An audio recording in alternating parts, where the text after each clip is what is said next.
So men are jealous in a different way than women. Women are less jealous than men are jealous. That's the first point that we have to understand. Men are far more jealous than women are jealous. And this is called ghayra in Islam. The jealousy that women have, though, is a double-edged sword. And this is what the questioner doesn't understand about female desire. Because one of the markers of a man's status, so we said that a woman is attracted to a man who is strong, a man who is tall, a man who is has a high social status, he is good looking, he has a lot of money, he's funny maybe. Like, these are all indicators of a man who is going to be a better companion because he's going to be a better provider, a better protector. Another sign, another indicator that a man is going to be a good provider and protector is what? That he is desired, that other women desire him. And this is an important component of sexual or female sexual desire. And it's kind of a little bit contradictory because women desire Chad, right? Women desire Chad. They desire the Chad, the Giga Chad figure. But a lot of other women are going to desire the Giga Chad. A lot of other women want to get with Giga Chad. If women did not want to get with Giga Chad, then he wouldn't be Giga Chad. He wouldn't be a Chad. If other women are not interested in him, he's not a Chad. And why would I want as a woman to be with a nobody, with a loser, a beta, who's not desired by other women? This is the contradictory nature of women's desire. Because at the one hand, they want the man just for themselves. They want Chad just for themselves, but they also would be repulsed if no one else wants Chad. So this is a internal contradiction within female desire. Like I'm saying, is a contradiction, but it's a tension. It's like an internal tension. So women are jealous of men who are going to attract other women and be polygamous, but at the same time, they also desire that. They also desire a man who is wanted by other women. That's very different from male desire. Men will desire a woman just purely on the basis of like physical characteristics. Obviously, we know there's other points of attraction for men, like her personality, her religiosity, maybe even financially, whatever. But in terms of sexual attraction is what we're talking about. It's based mainly on characteristics that she has, like, for example, her hair, her body shape, the size of certain body parts, right? That's what the man, those are characteristics that she has.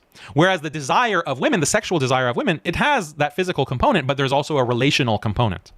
What is the status of this man, and is he desired by other women? That's a big part of the attraction that a woman has to a man. But it can be a source of jealousy. So the myth is that women prefer monogamy. That's a myth. Because if you, as a woman, truly prefer monogamy, then go and choose a man who is low status, who is weak, who no woman wants. Like, no woman wants this guy because he's low status. Maybe he like has a lazy eye, or maybe like he has a big mole on his forehead. maybe he's just not attractive, so women don't want him. Why don't you go for him? Why are you going for Chad? If you want monogamy so badly, don't go for Chad. Chad is being pursued by all kinds of women all the time. If you truly care so much about having a man who is solely dedicated to you and he has eyes for no one else but you, go find, the beta. Go find Mr. Molehead. Go find Mr. Potato Head. He's going to be dedicated to you. But they don't do that. So isn't this a contradiction in women's behavior? It's only a contradiction if you falsely assume that women prefer monogamy. No, they prefer Chad. They prefer Chad, and they just want Chad all for themselves. That's the difference. So Islam considers the sexual desire and jealousy of both sexes as good or acceptable within certain limits. So Islam limits the sexuality of men. It limits the sexuality of women as well. So men, for example, are limited because you can't engage in fornication. You have to get married, or you have to buy a concubine. So that's costs. You have to pay the mahar. You have to earn money to pay the mahar. You have to pay the nafaqah. You can't just sleep. You can't, get a prostitute. You can't engage in homosexuality. You can't have more than 4 wives. Like, these are all limits on male sexuality. Women also have limits on their sexuality. They can't engage in homosexuality, lesbianism. They can't engage in intercourse during their period. They have to be married to only one husband. These are limits on their sexuality. So men and women have different sexuality, and therefore Islam has different limits that are placed on men and women. If Islam treated men and women exactly the same when they have different desires, that would be unjust. That would be the injustice, but that's not the case. Men and women are different, therefore Islam treats men and women differently. That is just. And then in Jannah, the whole issue of jealousy is something that doesn't really occur because Allah removes that jealousy. And furthermore, there's this hadith that is sahih, and this is found in Sahih Muslim and Sahih Bukhari, I believe. But the Prophet ﷺ says, in paradise, the believer will have a tent made from single hollowed out pearls, 60 miles high or wide, in which the believer will have wives, and he will go around among them, and they will not see one another. They won't see each other. So that's a significant detail. That's a significant detail, that even though the husband has multiple partners or multiple wives in Jannah, the wives are not aware of this. They don't see each other. And so that's significant.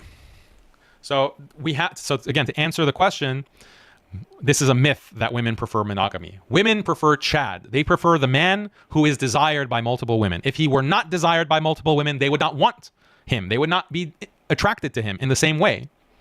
A huge component of female attraction is relational, as opposed to male attraction. Male attraction is based on the inherent qualities of a female, whereas female attraction not only depends on the inherent qualities of the male, but also how that male factors into larger society. Is he desired? Does he have high status? What is his position compared to others? That is a huge component of female attraction, and that's going to be catered to in Jannah as well, because why?